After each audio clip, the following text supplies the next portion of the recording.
Hi friends, அஸ்ஸலாமு அலைக்கும். நாங்கள் இன்றைக்கி ஃபரானிஸ் கிச்சனில் மக்லூபா ரைஸ் ஒன்று எப்படி செய்கிறேன்றதை காட்ட போகிறோம்.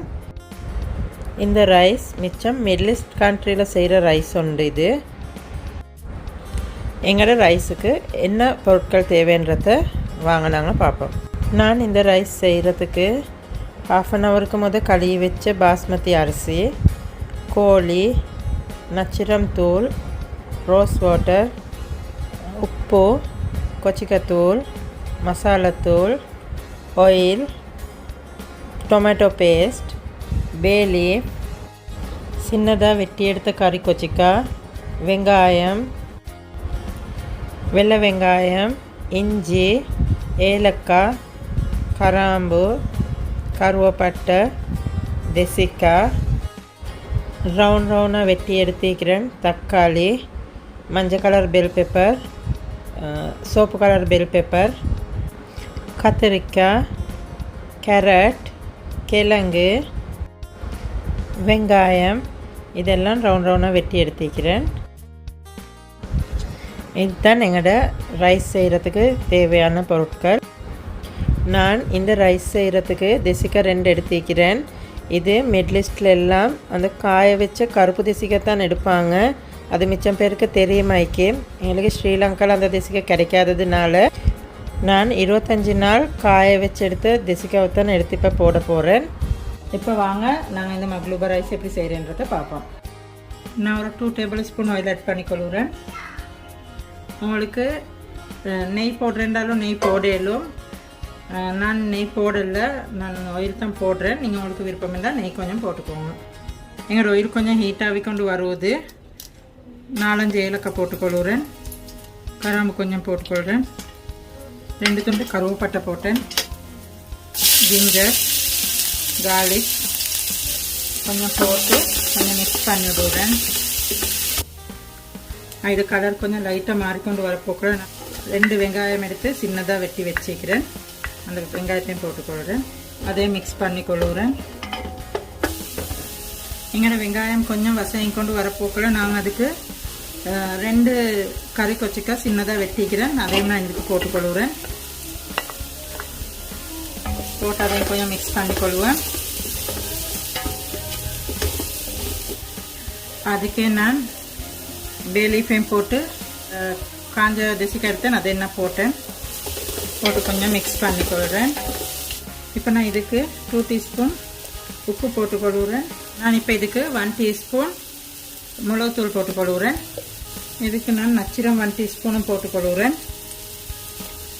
போட்டு அதையும் கொஞ்சம் மிக்ஸ் பண்ணிவிட்டு இதுக்கு எங்கட கழுவி வச்ச கோழியை நான் போட்டுக்கொள்கிறேன். நான் 1 கிலோ கோழி எடுத்துக்கிறேன். கோழியையும் போட்டு கொஞ்சம் நல்லா மிக்ஸ் பண்ணிக்கொள்கிறேன். இப்படி மிக்ஸ் பண்ணிவிட்டு நாங்கள் ஒரு 2 நிமிஷம் இதில் எங்களோட கோழியை கொஞ்சம் வேக வச்சு எடுத்துக்கொள்கிறேன். இப்போ 2 நிமிஷத்துக்கு அப்புறம் எங்களோட கோழி இப்படி இருக்குது. நான் இப்போ இதுக்கு 1/2 கப் தண்ணி ஆட் பண்ணுறேன். இதுக்கு 2 டீஸ்பூன் மசாலாத்தூள் போட்டுக்கொள்கிறேன். கொஞ்சம் மிக்ஸ் பண்ணிக்கொள்வேன். இப்போ நான் இப்படி மூடி ஒரு 10 நிமிஷம் என்னோடய கோழியும் வெந்து வரத்துக்கு அப்படியே வச்சுக்கிறேன். 10 நிமிஷத்துக்கு கூட எப்படி இருக்குதுன்றதை பார்ப்போம். நான் எங்களோட கத்திரிக்காவை நான் இந்த மாதிரி இப்படி சைட் ஷேப்புக்கு வெட்டி எடுத்துக்கிறேன். இந்த மாதிரி மிச்சம் மெல்லிசாவும் இல்லாமல் மிச்சம் கனமாகவும் இல்லாமல் கணக்காக இந்த மாதிரி சைட் ஷேப்புக்கு இப்படி வெட்டி எடுத்திருக்கிறேன்.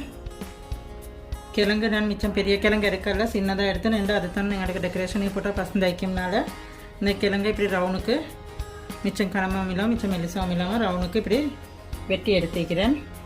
கேரட்டும் அப்படித்தான். கேரட்டையும் இந்த உங்களுக்கு பார்த்தா விலங்குதாய்க்கும் கேரட்டும் இப்படி வெட்டி எடுத்துக்கிறேன்.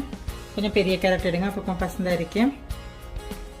வெங்காயமும் நான் இப்படி ரவுனாக வெட்டி எடுத்துக்கிறேன். மிச்சம் மெல்லிசும் இல்லை மிச்சம் கனமும் இல்லாமல் ரவுனாக இப்படி பசந்தாக வெட்டி எடுத்துக்கோங்க. இப்போ எங்களோட கோழி வெந்து வர காட்டிலையும் இப்போ எண்ணெயில் கத்திரிக்காய், கேரட், கிழங்கு, வெங்காயம் எல்லாம் நாங்கள் கொஞ்சம் ஃப்ரை பண்ணி எடுத்துக்கொள்ள போகிறேன். நான் பொரிச்சு கொடுத்து தேவையான மட்டும் கணக்கான ஆயில் ஊற்றி கொள்கிறேன். இப்போ எங்களோட ஆயில் கொதிச்சு இருக்குது. இப்போ நான் எங்களோட கத்திரிக்காய் போட்டு பொரிச்சு கொள்ள போகிறேன்.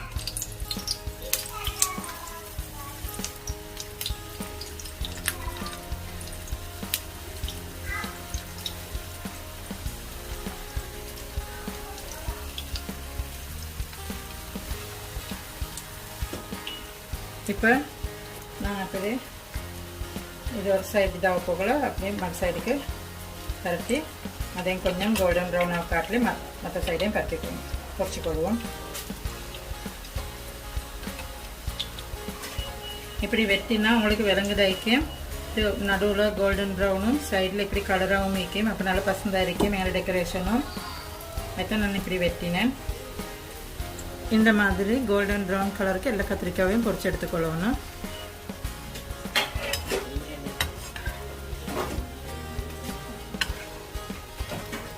10 நிமிஷத்துக்கு போகிறோம். இப்படி இருக்குது. இந்த கோழி நல்லா கொதிச்சு வெந்திருக்குது. கோழியெல்லாம் நல்லா வெந்திருக்குது. நான் இந்த கோழியெல்லாம் வேறையாக எடுத்துக்கொள்ள போகிறேன்.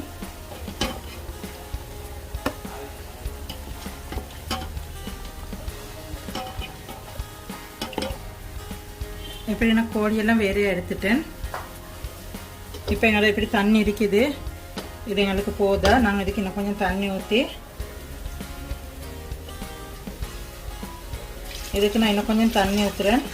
நான் 1 கிலோ பாஸ்மதி அரிசி எடுத்து அரை இருக்கும் போது கழுவி வச்சுக்கிறேன். இப்போ நான் அந்த அரிசியை இந்த தண்ணியில் போட்டுக்கொள்ள போகிறேன். நான் இப்படி அரிசியை போட்டு அதை கொஞ்சம் தண்ணியில் மிக்ஸ் பண்ணிவிட்டு இப்போ உப்பு போதுமா இருக்கும் பார்த்துக்கோங்க. என்ன மிளகுத்தூள் 1 டீஸ்பூன் போடுறேன். போட்டு கொஞ்சம் மிக்ஸ் பண்ணிவிட்டு இது ஒரு 5-6 நிமிஷம் போல் நான் அடுப்பில் வச்சு கொஞ்சம் சோத்தை ஹாஃப் குக்குக்கு ஆக்கி எடுத்துக்கொள்ள போகிறேன். நான் இப்போ சோத்துட தண்ணி அளவு செல்லலை. ஏன்னா நான் இதுக்கு முதலும் வீடியோவில் செல்லிக்கிறேனால நான் இந்த வீடியோவில் தண்ணீர் அளவு செல்லலை.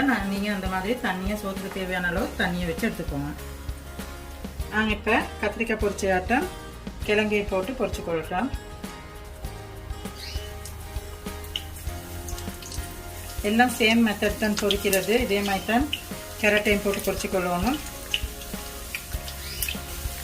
2 போட்டையும் கொஞ்சம் திருப்பி பொரிச்சுக்குவாங்க. கொஞ்சம் கலர் வர மாதிரிக்கு இப்படி கொஞ்சம் லைட்டாக ப்ரௌன் கலர் மாதிரி வர போக்கல நாங்கள் அதை எடுத்துக்கொள்வோம். இதே மாதிரி தான் கேரட்டையும்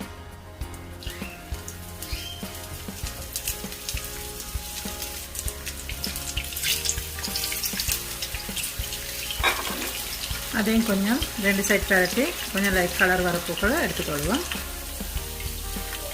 இப்போ கேரட் இப்படி இருக்குது. கேரட் கொஞ்சம் லைட்டாக கலர் மாதிரி கொண்டு வந்திருக்குது. இப்போ நான் இதை அரைக்கொள்கிறேன். கேரட் இப்படி வரப்போக்களே நான் அரைக்கொள்கிறேன். எந்த இதில் கலர் மிச்சம் போச்சுன்னா எங்கள் டெக்கரேஷனுக்கு அவ்வளோ பசந்தாக இருக்காது. அதனால நான் கேரட் எடுத்துக்கொள்கிறேன்.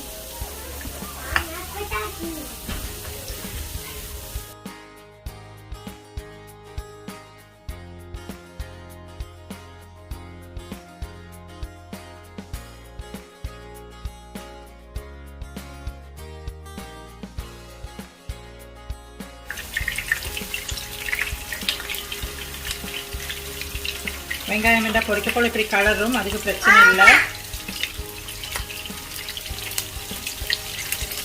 வெங்காயத்தை கொஞ்சம் இப்படி லைட்டாக பொரிச்சு எடுத்துக்கோங்க. மிச்சம் இதாக தேவையில்லை வெங்காயம். வெங்காயத்தை கொஞ்சம் இப்படி லைட்டாக பொரிச்சு எடுத்துக்கோங்க.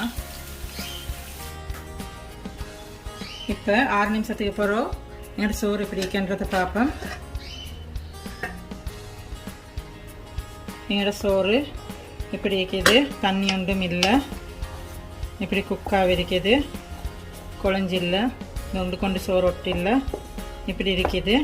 இப்போ நாங்கள் இதை கொஞ்சம் மிக்ஸ் பண்ணிவிட்டு அடுப்பை மூடிக்கொள்கிறேன். இப்போ எங்களோட கிழங்கு வெங்காயம் பொரிச்சு இந்த தேங்காய் எண்ணெயில் நான் இப்படி சின்னதாக எங்களோட பெல் பேப்பர் இப்படி வெட்டி வச்சுக்கிறேன். இந்த வெட்டி கொண்ட பெல் பேப்பரை நான் அதில் போட்டு லைட்டாக கொஞ்சம் பொரிச்சுக்கொள்கிறேன்.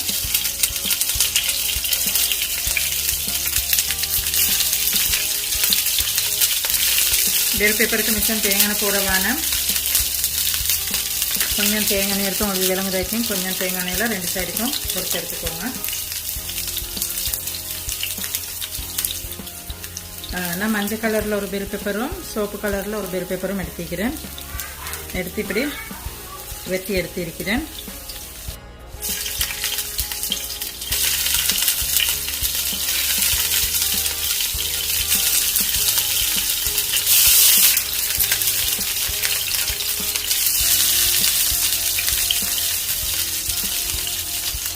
இப்போ நான் பேன் ஒன்று எடுத்து அதில் 2 டேபிள்ஸ்பூன் டொமேட்டோ பேஸ்ட் ஊற்றிக்கிறேன்.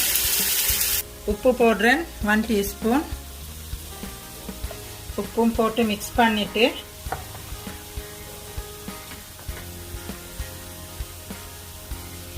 அதுக்கு நான் 1 டேபிள்ஸ்பூன் ஆயில் ஆட் பண்ணிக்கொள்கிறேன். உப்பும் ஆயிலும் டொமேட்டோ பேஸ்ட்டையும் போட்டு நல்லா மிக்ஸ் பண்ணிக்கொள்கிறேன். கொஞ்சம் போல் தண்ணி ஊற்றிக்கொள்கிறேன். மிச்சம் ஊற்றல, ஒரு 1 டேபிள்ஸ்பூன் போல் தான் தண்ணி ஊற்றினேன். ஊற்றி அதை மிக்ஸ் பண்ணிவிட்டு இப்படி கொஞ்சம் வரப்போல் நான் ஸ்டவ் ஆஃப் பண்ணிக்கொள்கிறேன். ஹாஃப் குக்கு ஆக்கி கொண்ட ரைஸை 3 பவுலுக்கு பிரித்து எடுத்திருக்கிறேன். நான் இப்போ அந்த 3 கலர் பண்ண போகிறேன். இது வந்து நான் டொமேட்டோ பேஸ்ட் போட்டு செஞ்சு கொண்ட மிக்ஸின். இப்போ அதை நான் வந்து ஒன்றுக்கு போட்டு மிக்ஸ் பண்ணி எடுத்துக்கொள்ள போகிறேன்.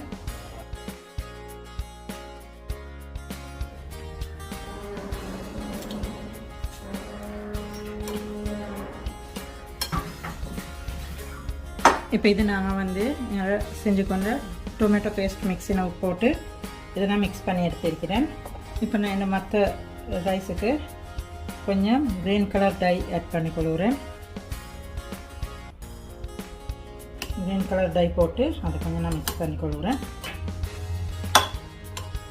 இதை நான் மிக்ஸ் பண்ணி எடுத்துக்கிறேன். இந்த மற்ற ரைஸ் எடுத்து அதுக்கு yellow கலர் கலரினை ஆட் பண்ணிக்கொள்கிறேன். அப்படி yellow கலர் மிக்ஸ் பண்ணி அந்த ரைஸை செஞ்சு எடுத்துக்கிறேன். இப்போ வாங்க நாங்கள் ரைஸை எப்படி செய்கிறேன்றதை பார்ப்போம். இப்போ நாங்கள் எங்களோட வெஜிடபிள்ஸ் எல்லாம் பொரிச்சு எடுத்துட்டேன். ரைஸ் எல்லாம் கலர் பண்ணிக்கிறேன். கேஷ்யூவும் ப்ளம்ஸும் எடுத்திருக்கிறேன். அது வந்து நான் ஃப்ரை பண்ணி போடுறேன். உங்களுக்கு விருப்பமானவங்க ஃப்ரை பண்ணி போடுங்க, அது ஆப்ஷனல் தான், அது கட்டாயமாக போடணுமென்றது இல்லை. இப்போ நாங்கள் எப்படி என்னோடய மக்லூபா ரைஸை செஞ்சு கொள்கிறேன்றதை பார்ப்போம். இப்போ நான் இன்னொரு சட்டி ஒன்று எடுத்து அதில் கொஞ்சம் ஆயில் ஆட் பண்ணிக்கொள்கிறேன். மிச்சம் இல்லை, இப்படி கொஞ்சம் ஆயில் ஆட் பண்ணிக்கிறேன். ஆட் பண்ணி நாங்கள் அது சட்டியில் கொஞ்சம் பூசிக்கொள்ள போகிறோம். இப்படி சட்டியில் எல்லா இடத்துக்கும் பூசிக்கிறேன். கத்திரிக்காய் எல்லாம் நான் இதில் எப்படி அடுக்கி கொள்கிறேன். உங்களுக்கு விருப்பமான டிசைனுக்கு எப்படி அடுக்கணும் அந்த மாதிரி அடுக்கிக்கோங்க.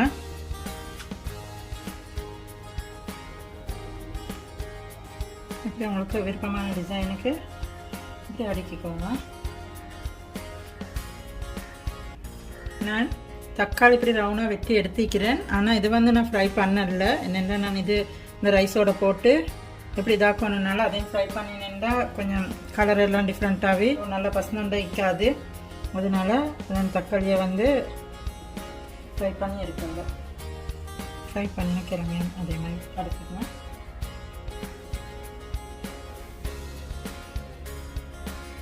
அதுக்கு மேலே நான் சிக்கனை வச்சுக்கொள்கிறேன்.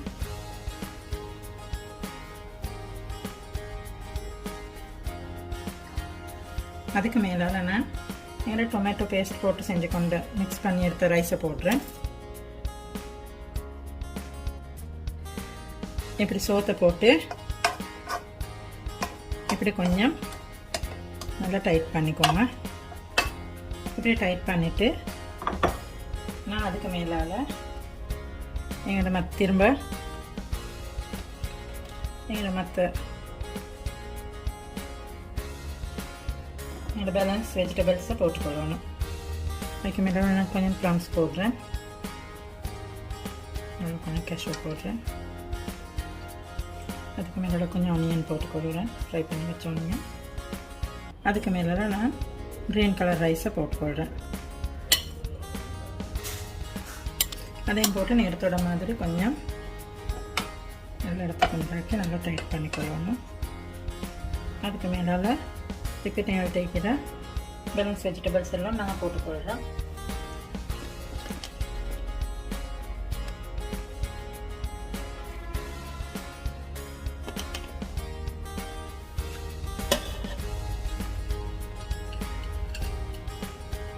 இப்போ அதுக்கு மேலே நாங்கள் yellow கலரின் பண்ணின ரைஸை போட்டுக்கொள்கிறோம்.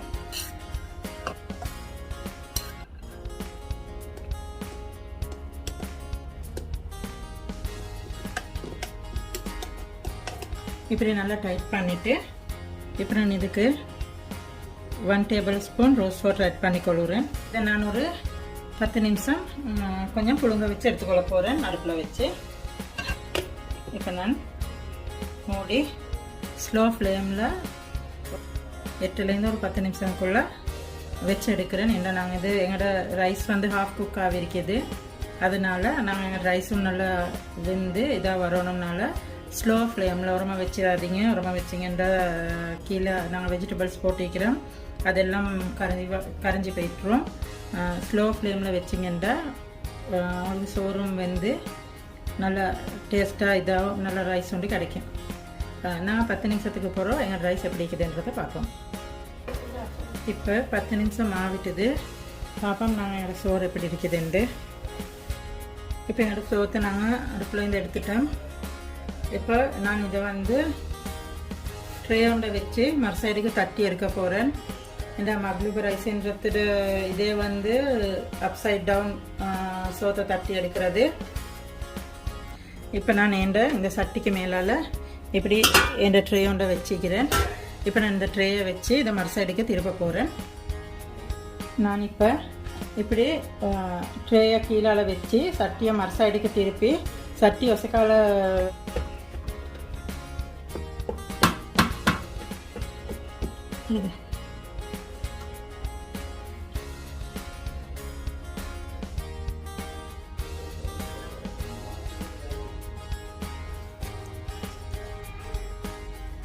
இப்போ நான் செஞ்செடுத்த மக்லூபா ரைஸ் இப்படிக்கு நான் இது டெக்கரேஷனுக்கு மேலுக்கால இப்படி எங்களோட பெல் பேப்பர் வெட்டி ஃப்ரை பண்ணதை நான் இப்படி வச்சுக்கொள்கிறேன்.